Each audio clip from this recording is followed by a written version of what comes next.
Hello there. With everything that happened in the past few weeks, like the genocide in Gaza getting reported on the West Bank, Trump taking office, Musk, Sieg Heil, and most of all, the 13 Oscar nominations for Emilia Perez, From penis to vagina. I kind of froze. And I think you will understand that all the bills and laws that Trump put in effect was kind of overwhelming.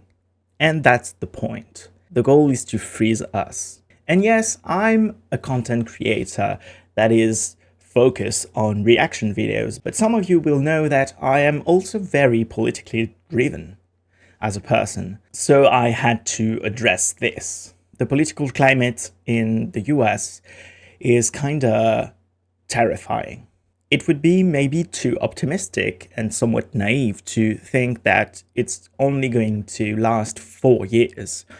But I think the rise of fascism and the installation of it is more permanent than we think, or at least than most of us think. I mean, us outside of the US.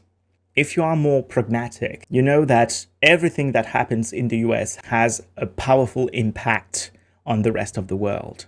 In a few hours, Trump decided to get out of the Paris Accord for Climate, getting rid of basically any ecological goals that the world has in order to fight climate change. He attacked the LGBTQIA plus community, and especially trans people.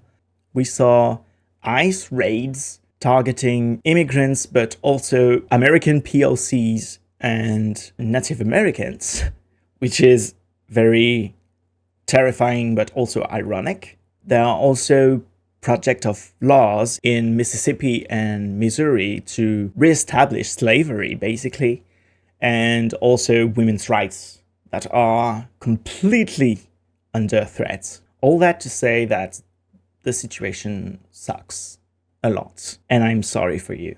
But also Musk having a very strong influence on European politics, like we saw in Germany and the UK, and probably in France in the next 2 years, because we have elections in France that will be influenced by the far-right Americans in order to put Le Pen in power. And if it's not her, it's going to be another fascist. So we can't rely on Europe to come to the rescue.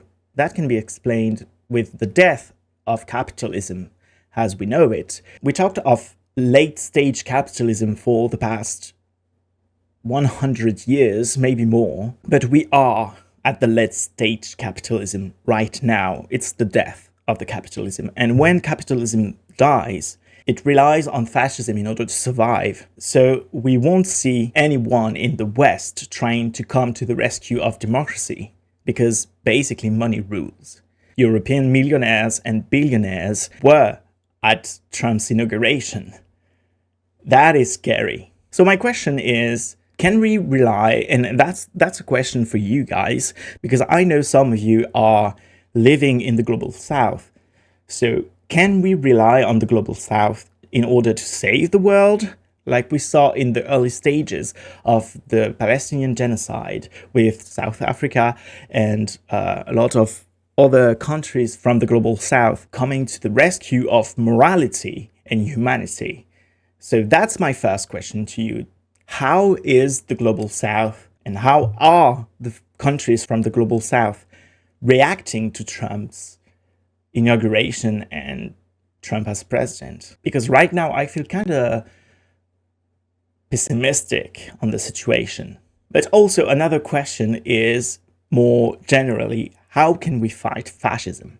With what I saw on social media, TikTok, Red Note, Blue Sky, Twitter, when I was on Twitter, I figured that we have 4 areas that we can work on in order for individually fight fascism.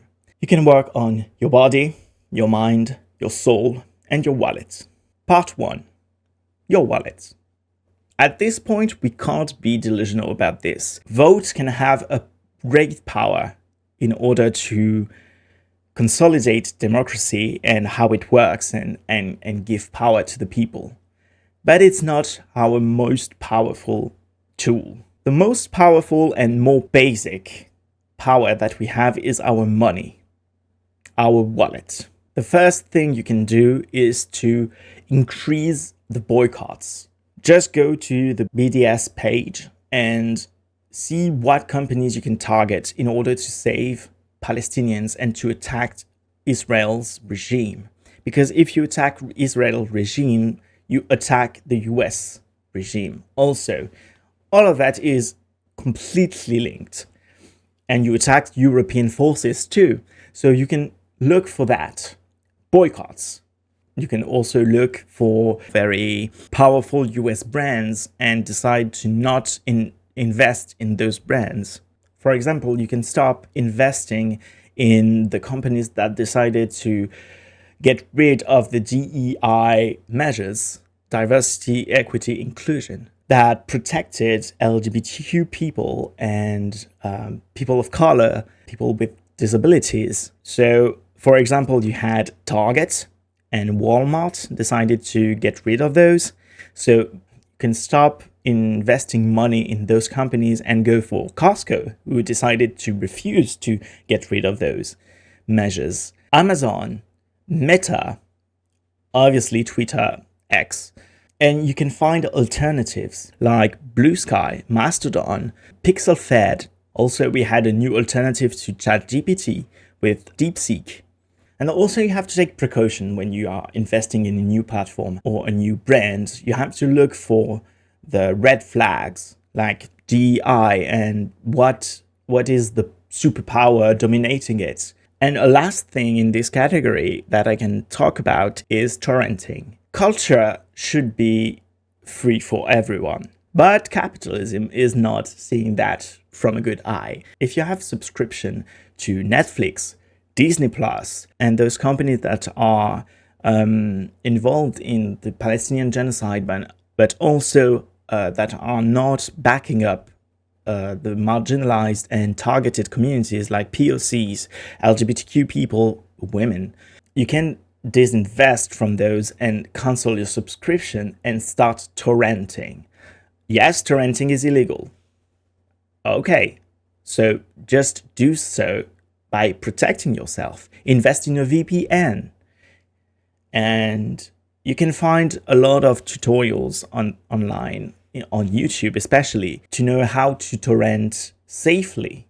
And torrent won't give you viruses if that's what you're concerned about.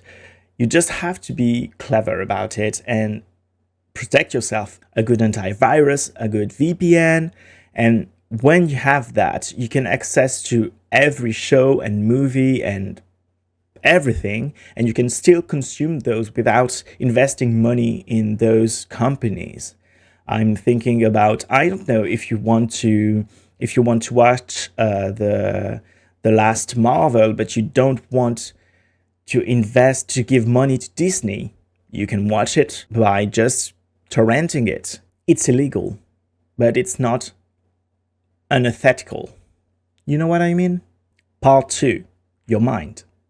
Another area that you can work on is your mind. What I mean about that is invest your time into learning and educating yourself about history, politics, discriminations, how the system works, how you can open to other cultures, how you can just expand basically your mind. Because a healthy and nourished mind is basically your best weapon against fascism, because fascism relies on fear, fear of the unknown, fear of the other. And if your mind is kind of, I can say maybe iron-walled, like you have a wall of iron in your mind just protecting yourself from those harmful views, you're basically not nourishing fascism because you're like impervious to it. So I have a few recommendations. Maybe you can go for independent edition houses. Like in the UK, you have Versa Books, which is very good. And earlier last year, during the early stage of the genocide of the Palestinians, they gifted basically They just gifted 5 books about Palestine in order to people to get educated on it. You have AK Press and you have Pluto Press. And if you don't want to read, and that's okay, you can use the tools of the enemy in order to get knowledge. The first one, you know this one very well because you're on it right now, it's YouTube. You have an unlimited amount of educational channel and educational videos on this platform. And yes, it belongs to Google and Google is evil. Yes, but if you use the tools of the enemy in order to get knowledge from it, you're not, I mean, it's still harmful, but you still have to use those tools in order to get and to suck the power from them. And that's why I am announcing that I'm opening a new channel, which will be also on YouTube and which I wanted to launch in September, but I have to launch it right now. So I don't know when the first video will come out, but the fact is that this channel is already on and you can go and subscribe if you are interested in education, politics.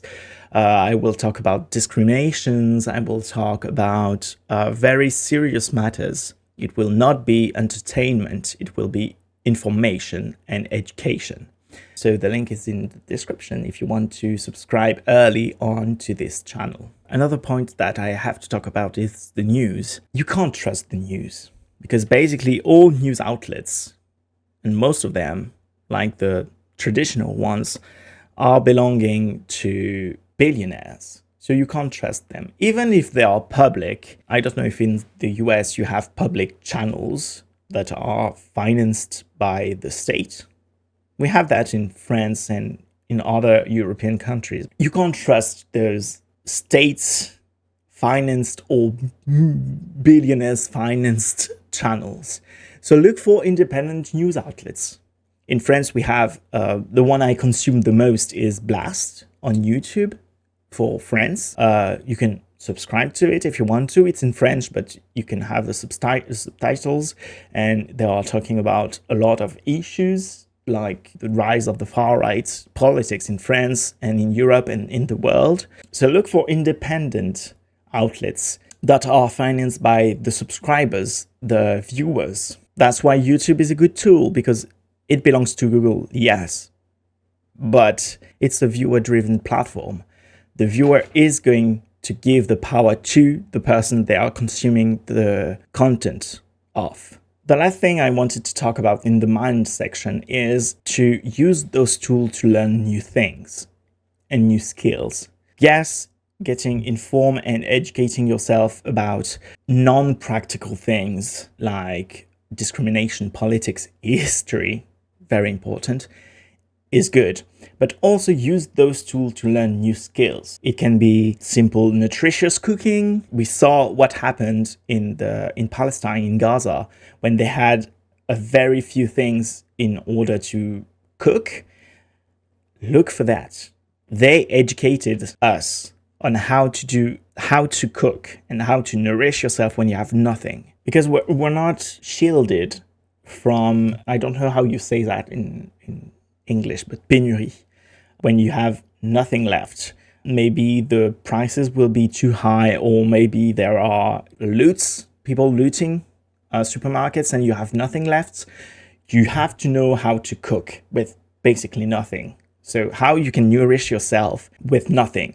And linked to that, you can develop skills in herbology and mycology, how to recognize good plants and good mushrooms in the wild in order to feed yourself. That's a good skill too. You can learn how to do a first aid kit or a bag of, how do you call that?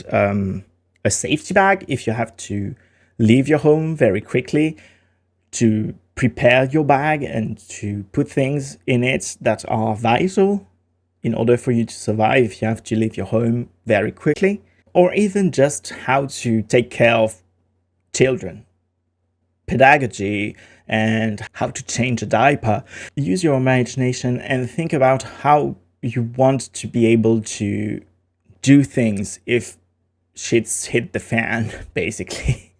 Part 3, your body. Okay, bear with me. Sport is very important. And we have in social media the movement of you have to be healthy and you have to get ripped and you have to be skinny. And that's not what I'm talking about. I'm talking about fitness, but not in the aesthetic sense of it. To be fit means to be healthy, to be able to do things with your body. Okay? So you have to aim for fitness, but it's not about getting ripped or skinny. You can be fat and be fit. You can be muscular and ripped and not be fit and not be healthy. I think these days, a lot of bodybuilders are talking about this, how having a very perfect body doesn't mean to be healthy, and how they were depressed and they have lack of energy and all that. So when I'm talking about getting fit, I'm not fit myself right now, so I can't talk about this. Like, I can't tell you like be ripped and skinny, because I'm not ripped and skinny. But be fit is be healthy and be able to do things with your body. So basically, when I think about this, I think about 3 skills that are needed in times of revolution and basically of desperation and also everyday life. But if you have like civil war coming, or you go to a protest and the police is getting more and more violent, you have to have at least one of the 3 skills.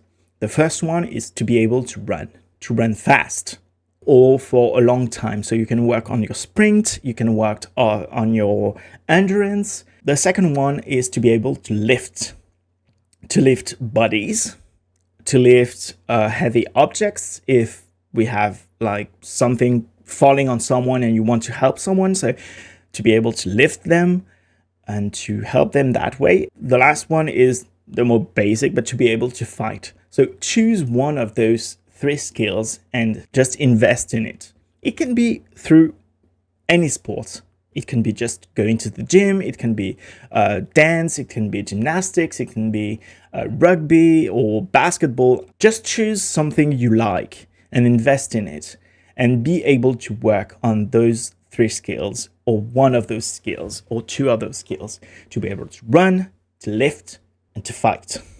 Part 4, your soul.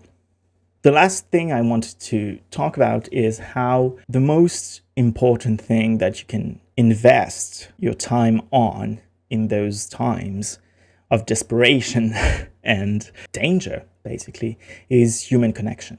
I think, and I'm lacking this very skill of connecting to someone that I'm not familiar with. That is something I struggled the most, I think, but I think it's the most important thing to do. To be able to connect with human beings, to create a community in order to fight the oppression of fascism. And you can start at your doorstep, your neighbors. That's the first circle that you can invest in. Know your neighbors, know your skills, know theirs, how you can share things, how you can trust them. Invest in that. It's extremely difficult because, they are strangers at first, and it's weird because you have nothing connecting you to them in the first place other than just like geographical proximity, which is weird to link with someone with just that. But I think that is very important. Besides that, connect with people outside your country, outside your state, to allied state or allied countries. If you want to leave, you have to be able to connect with people outside of your current area in order to reestablish yourself in a safe environment. It can be, if you are in the US, it can be Canada, it can be Mexico. And lastly, connect online. I think it's the easiest thing to do is to connect to people online, create communities, people that share the same values or the same interests and create something online that is very powerful. And I think that's what we are doing, even if this channel is only a channel of reactions. We are creating a community. It can start like that, and you find people that share the same interests, the same values, and you create something that can be very powerful in order to fight fascism, because fascism is about division. If people are divided, it's easier for fascism to rise and to win. If people are connected, fascism is basically fucked. That's it. But also, if I have one more advice on this part, don't organize yourself. If you want to organize politically, don't organize yourself on Reddit or even Discord. Those are very good platforms, but they are not safe. Not at all. Organize on Signal, on maybe Telegram. I don't know if Telegram is that protected, but Signal is a good app in order to chat and to be able to connect. So I'm sorry that this video was all over the place, but thank you for listening to me, and I don't want you to panic. The situation is bad. Whether if you are in the US or outside the US, the situation is bad because it's going to fuck us, fuck everybody in the world. Especially first, I think the West, because the influence of the US in the West is very, very powerful. So I think the US and then Europe is going to fall. So I don't want you to panic, but I want you to be realist and pragmatic. And I want you to know that even if things are very bad today and things are going to worsen in the next weeks and months, there are things that you can do in order to fight this. Small things that you are already doing every day, like connecting with people, working on your health, nutrition, body. You don't have to be an expert. You don't have to be perfect. Just try to take care of yourself, basically. And don't forget to drink water. Also, educating yourself. And finally, think of how you consume things and that money is your power. If you have that in mind, we'll be okay. And we'll be able to fight this together. You're not alone. And you have to keep that in mind. It's that belief of community that will make us win in the end. I don't know how to end this video, but know that I see you, that I believe in you, that I believe in us, and that together we will rise, we will fight this, and we will survive, and we will thrive. If you are not living in the South, look for them, because they are the answer. I think that's the most important thing that I learned in the past years, is that, I'm going to say that it's not the right term, but non-white communities are the future. Don't forget to drink water as always, and I'm going to record Agatha all along right now. Have a wonderful time, a wonderful day. Take care of you and the people you love, and I will see you very soon. Bye.